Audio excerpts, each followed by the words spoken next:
Welcome to LC Screen Talk.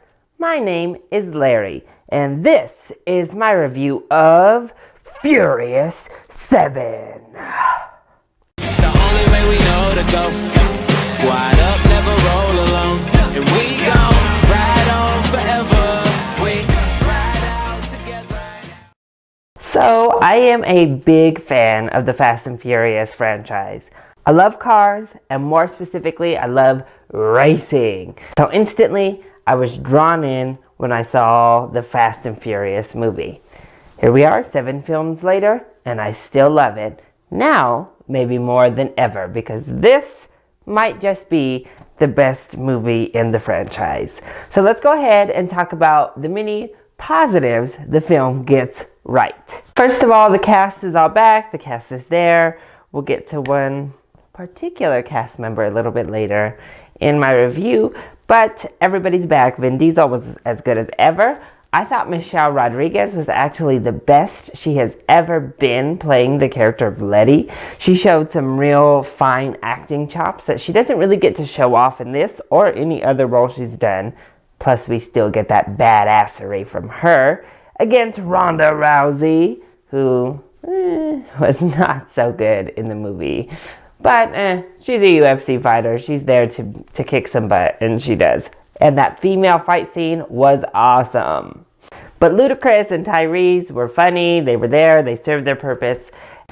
The Rock shines. I just want to say, though, that The Rock has become a tank. He's not even human anymore. He's like a small meteorite running around planet Earth. He's just so huge.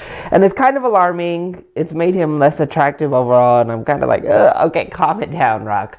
The reason The Rock shines so well in the Fast and Furious franchise is because his two biggest assets are on full display. One, he's able to kick some butt. In this one, he even whipped out his old signature move from his WWE days on Jason Statham. I cheered, I laughed, I loved it. One of my highlighted moments of the entire movie. And he also gets to be funny and charming. So when you add those together, you have a great Rock performance. Jason Statham was really good as our villain here. He does what Jason Statham does. Everybody in the main cast was just super likable, super awesome. What I really love is that the Fast and Furious franchise, here we are, number 7, fully embraces and realizes what it is they are. They're not trying to be some dramatic showcase. They're not trying to have too much heft, but this one gets there. They're fun.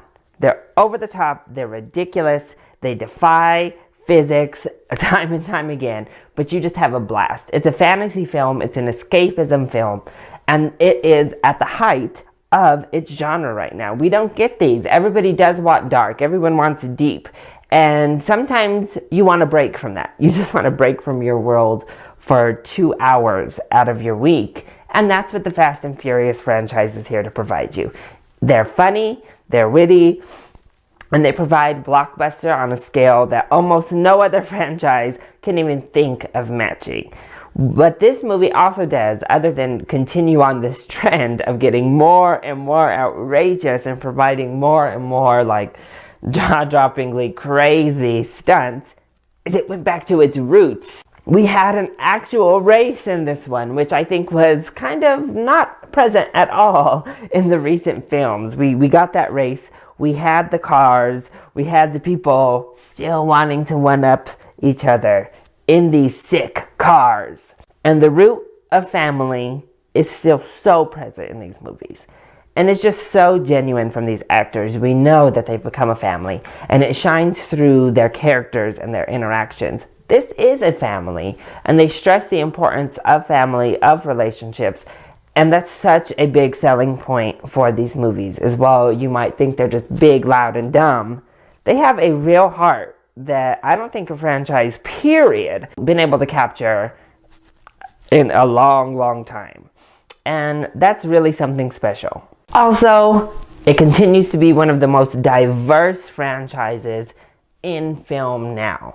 The complete racial diversity of the cast is so fantastic. I think the only area they're really missing on is maybe some more Middle Eastern influence, but they get that in this film. They go to exotic locations, maybe having more of Like an LGBT character could have been the only real way to enhance the diversity, but they've really hit it, and they've hit it better than anything else in Hollywood. Great depictions, we have great characters of all nationalities, just a ton of backgrounds, and I'm glad to see a full ensemble cast like this continue to just strive and push the boundaries of why Hollywood needs to add diversity into film. Also, the soundtrack was amazing, and the sound editing and sound mixing, fantastic. They had some parts where they completely removed sound, and I just thought it was wonderful. It was amazing. It was never too loud. You want to hear the cars. We were allowed to just sit there and hear the sound of the cars, the coolness. I loved it. The sound editing and mixing often gets overlooked unless it's really good or really bad. Here, it's really good. So what is a little not as great in this movie? Well, you have to suspend believability. For me, it's not so much a negative, but for many people, it might just be too much. And you just leave any sort of believability at the door, please, because this is not real to real life. It's set in real locations, but just leave any sort of realistic expectation at home. It is a hot rod movie, and we had some really laughably gratuitous female body part shots. Like literally they just zoomed out on a shot of boobs, like butts and boobs, butts. And these women are beautiful, and we've come to sort of expect beautiful women on showcases in car settings, so at hot rod shows, all of these different places. And I wish the machoism would leave it just a little bit. Sometimes even one of our strong female characters who's smart and funny in her own right is objectified at one point, literally, and I had to roll my eyes at that. And I can't give it a full pass just because of that one element. Also, I think The Rock was going for funny, but some of his woman lines, I also was just rolling my eyes. But at least we're balanced out with some really awesome, strong female characters. So, also some of the writing was not so great, but I really don't have much bad to say. I had a blast. Now I'm going to talk a little bit about one thing. So this is a bit of a spoiler alert that has to do with the handling of Brian and Paul Walker. So if you don't want to know anything about how they handle Paul Walker's situation and the character of Brian, skip ahead. But before you go, just know that they handled it really well. So don't be worried, and know that you can go see this film. So how did they handle it? They didn't kill him. They didn't do some disrespectful nonsense with him dying in a car, which I was hoping they wouldn't. They left it to the end, and they weaved it into a montage that was so touching, and probably is going to be one of my favorite moments in film that happens in 2015. I was floored. I was emotionally taken back. People in my theater were crying. The way they end this movie and presumably end Brian's character arc was so respectful, so well handled, with so much class, and that's what I have to commend them on. It was really sad seeing his character throughout the film. It's a great performance for Paul Walker to call his last, and I think this would have been the franchise he wanted it to end with.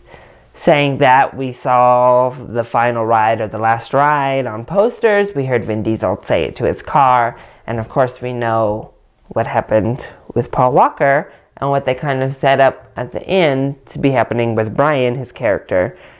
I know it won't be because of the money, but story-wise, this should be the final one. This should be it for me. I don't want the cast to come back. I don't know that I want to revisit this world after what's happened with Paul Walker after this. They ended it beautifully. They tied it up. And they tied up this family story with that family member. That's my opinion. I know a lot of people will want to continue visiting Fast and Furious, but for me, Furious 7 is kind of the end, and I think this is where it should end. So, overall, if you like sexy women walking around sexier cars, then you will love Furious 7. It's action, it's fun, it has such a heart. I don't see a reason not to recommend this, and if you're gonna see it, it is ridiculous, it is outlandish, it is crazy fun, and it needs to be seen. prime time in a theater. So I definitely recommend Furious 7. So that has been my review of Furious 7. I hope you enjoyed it. If you did, go ahead and click like on the video down below and subscribe to the channel so you are always up to date on our latest videos. Also, join in on the conversation. Have you seen Furious 7? And what is your favorite in the Fast and Furious franchise? Let me know in the comment section down below or hit me up on Twitter. I love you all so much for your support. Mwah! Thank you for watching, and I'll see you next time. Bye!